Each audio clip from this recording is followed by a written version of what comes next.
The Rise of David, Overcoming Giants, Kings, and Temptations. A long, long time ago, in a land filled with rolling hills, wide fields, and sparkling streams, there was a small town called Bethlehem. It wasn't a big city like Jerusalem, nor a bustling marketplace like Hebron. It was a quiet place where farmers worked the land, shepherds tended their flocks, and families gathered together at the end of a long day to share stories around the fire. In this town lived a man named Jesse. Jesse was a respected man, known for his wisdom and hard work. God had blessed him with many children, 8 sons in total. His older sons were strong and skilled, men who others admired. They worked hard, trained for battle, and served their nation whenever King Saul called upon them. And then there was David. David was the youngest of Jesse's sons, the baby of the family. While his brothers were off doing big, important things, David stayed behind. His job was simple but demanding. He was the family shepherd boy. Day after day, David would rise early, grab his staff and sling, and lead the sheep out to the pastures. At first glance, David didn't seem very special. He was young, smaller than his brothers, and his hands were rough from tending sheep rather than swinging a sword. But there was something about David that was different, something that wasn't visible to the eye. His heart was pure. He loved God deeply and trusted Him completely. While out in the fields, David would often sit under the shade of an old olive tree.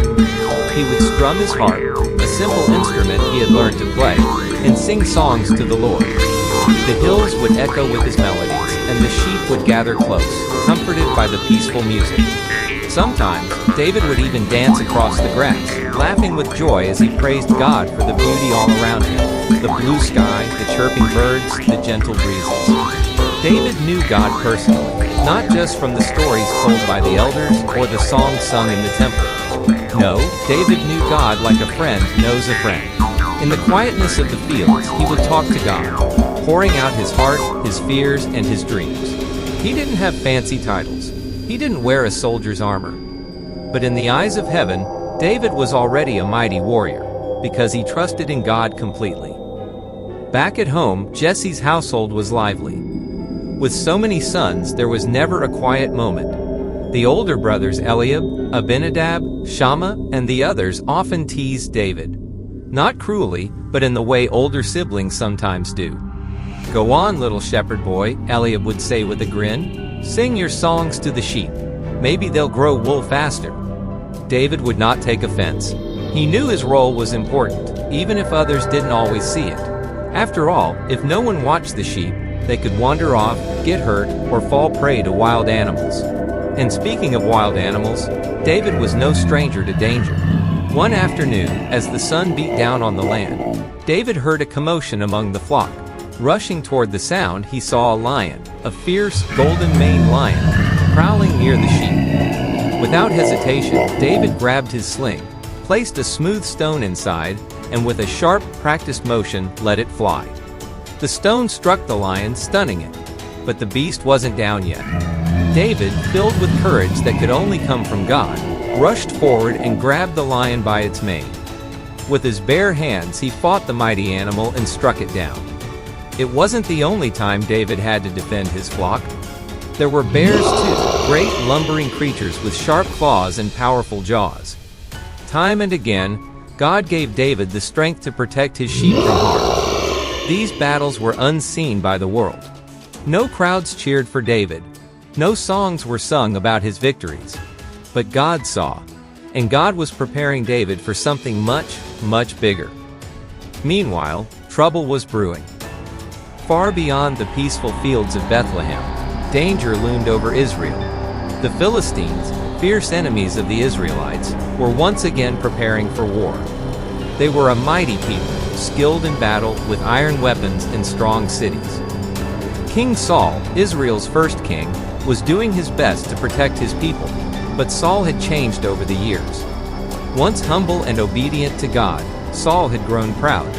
He began to make decisions without seeking God's guidance. Because of this, God's favor had started to move away from Saul and toward someone else. Someone like David. But for now, Saul still ruled. And he gathered his army to face the Philistines. The two armies camped on opposite hills, with a wide valley, the Valley of Elah, between them. Tension hung in the air like a thick fog.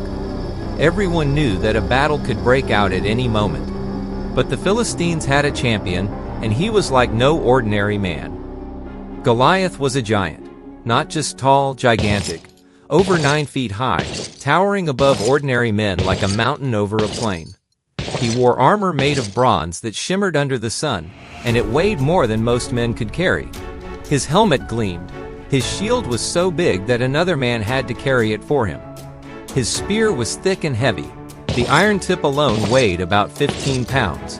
Goliath would come out every morning and evening, striding into the valley with heavy, thunderous steps. He would shout across to the Israelites, "Why have you come out to line up for battle? Am I not a Philistine, and you the servants of Saul? Choose a man among you. Let him come down to me. If he can fight and kill me, we will be your servants. But if I prevail against him and kill him, you shall be our servants and serve us." Every word seemed to shake the very ground. The Israelites' brave warriors, though they trembled at the sight of him. No one dared to step forward. Not even Saul, who was known for being head and shoulders taller than other men. For 40 days, Goliath repeated his challenge. Morning and evening. 40 days of fear. 40 days of humiliation. Back in Bethlehem, life continued quietly. David still tended the sheep, still sang songs to God under the open sky. But one day, Jesse called David in from the fields. "David, my son," Jesse said, placing a hand on his youngest boy's shoulder, "your brothers are with Saul at the battlefield. I want you to take them some food, roasted grain, loaves of bread, and 10 cheeses for their commander. See how they are doing. Bring me word of them." David's heart leapt with excitement. He had heard rumors of the gathering armies. Now he would get a glimpse of the real battle. He rose early the next morning, left the sheep in the care of another shepherd, packed the food, and set off for the Valley of Elah. The journey was long, dusty, and hot. David walked past fields, crossed streams, and climbed hills. He greeted travelers along the way, always polite and cheerful. Finally, he reached the Israelite camp. What he saw amazed him. Tents spread across the hillside, banners fluttering in the breeze, soldiers sharpening swords, men huddled around fires. But there was tension in the air, a heaviness that David could feel deep in his bones. He found the supply keeper, left the food with him, and hurried toward the front lines, eager to find his brothers. As he approached, he heard the now familiar roar of Goliath across the valley. David stopped in his tracks, eyes wide. There, in the center of the valley, stood the giant, larger, fiercer, and more terrifying than any description he had heard. And around David, the Israelite soldiers shrank back in fear. "Have you seen this man who comes up?" one soldier whispered. "Surely he has come to defy Israel. The king has promised great riches to the man who kills him, even his daughter in marriage, and freedom for his father's family." David's heart burned within him, not with fear, but with righteous anger. "Who is this uncircumcised Philistine," David said aloud, "that he should defy the armies of the living God?" The soldiers looked at him, startled. Some laughed, some frowned. One soldier shook his head and muttered, "Just a boy. Doesn't know what he's saying." But David wasn't joking. He meant every word. As David stood there, amazed by the scene unfolding before him, his oldest brother Eliab spotted him. Eliab's face turned red with embarrassment, anger, or maybe a mix of both. "What are you doing here, David?" Eliab snapped. "Why did you leave those few sheep in the wilderness? I know how proud and silly your heart is. You just came to watch the battle." David turned to his brother, confused and a little hurt. "What have I done now?" he asked. "I was just asking a question." He wasn't trying to cause trouble. He wasn't trying to boast. David's heart was genuine. He truly couldn't understand how the army of God could sit by while a giant insulted the name of the Lord. But Eliab didn't see it that way.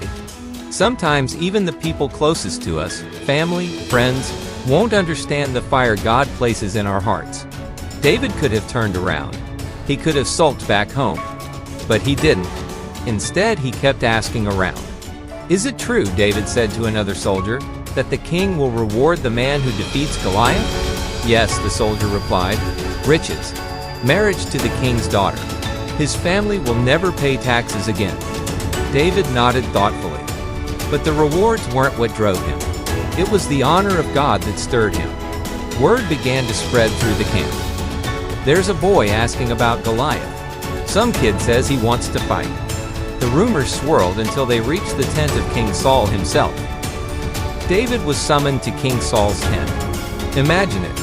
A teenage boy, dusty from travel, sunburned from the long walk, standing before a towering king dressed in royal robes. Saul looked down at David, eyebrows raised. David didn't flinch. He spoke boldly. "Let no one lose heart because of this Philistine. I, your servant, will go and fight him." Saul almost laughed. "You're not able to go against this Philistine," Saul said. "You're only a young boy. He has been a warrior since his youth." But David didn't back down. "Your servant has been keeping his father's sheep," David said. "When a lion or a bear came and carried off a sheep from the flock, I went after it, struck it, and rescued the sheep from its mouth. When it turned on me, I seized it by its hair, struck it down, and killed it. The Lord who rescued me from the paw of the lion and the paw of the bear will rescue me from the hand of this Philistine." There was a fire in David's eyes, a faith so real and raw that even Saul could feel it. Saul looked at him, perhaps thinking of his own lost courage, his own faltering faith. Finally Saul nodded. "Go," he said, "and the Lord be with you." Saul wanted to help David, so he ordered his armor to be brought. They dressed David in a bronze helmet, a heavy coat of armor, and strapped a sword to his side. But as David moved around, it was clear. This wasn't going to work. He stumbled. He swayed under the weight. He could barely walk, let alone fight. David shook his head and took off the armor. "I cannot go in these," he said. "I'm not used to them." Instead, David chose what he knew. He reached for his shepherd's staff. He bent down by the brook and carefully chose 5 smooth stones, placing them in his pouch. And then, with nothing but his staff, his sling, and his faith, David walked toward the valley where Goliath stood waiting. The clash of two worlds. Goliath saw David approaching and laughed, a deep, rumbling laugh that echoed off the hills. "Am I a dog," Goliath roared, "that you come at me with sticks?" He cursed David by his gods and shouted, "Come here, I'll give your flesh to the birds and the wild animals." David didn't flinch. He didn't tremble. He didn't turn and run. Instead, he called back across the valley, his voice ringing clear and strong. "You come against me with a sword and spear and javelin. But I come against you in the name of the Lord Almighty, the God of the armies of Israel, whom you have defied. This day the Lord will deliver you into my hands, and I'll strike you down and cut off your head. The whole world will know that there is a God in Israel. All those gathered here will know that it is not by sword or spear that the Lord saves. For the battle is the Lord's, and he will give all of you into our hands." The armies on both sides fell silent. No one had ever spoken to Goliath like that before. And no one had ever spoken about God with such boldness and faith. Goliath, furious, lumbered forward, his armor clanking and his giant spear raised. David ran toward the battle line to meet him. Not walked, not tiptoed, ran. With steady hands, David reached into his pouch, pulled out a stone, placed it in his sling, and began to spin it around and around. The sling whirred through the air faster and faster. And then, David released it. The stone flew like a missile across the valley, straight toward the giant. It struck Goliath right between the eyes, the one unprotected spot in his armor. Goliath's eyes widened. His legs buckled. And with a great crash, the mighty warrior fell face down to the ground. Silence fell over the valley. The Philistines couldn't believe their eyes. The Israelites stood frozen, mouths open in shock. A shepherd boy, a boy with no armor, no sword, no experience, had defeated the giant. David ran to Goliath's body, pulled out the giant's own massive sword, and cut off his head. And in that moment, the tide turned. When the Philistines saw that their mighty champion was dead, fear seized them. Their confidence shattered like broken pottery. A moment ago they had stood tall, mocking and roaring. Now panic swept through their ranks like wildfire. They turned and ran, a great army, fleeing from a boy and his God.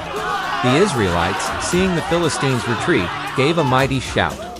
From their hilltop they charged forward with new courage, chasing the Philistines down the valley and all the way to the gates of their cities. It was a complete and total victory, a victory that began with one boy's faith. David became a hero that day. The name David was whispered and shouted across Israel, in villages, marketplaces, and homes. Songs were written, children acted out the story. Old men sat around fires and told the tale again and again. But David didn't boast. He didn't puff out his chest or demand special treatment. He knew it wasn't his strength that had brought the victory. It was the Lord's. David remained humble, giving all glory to God.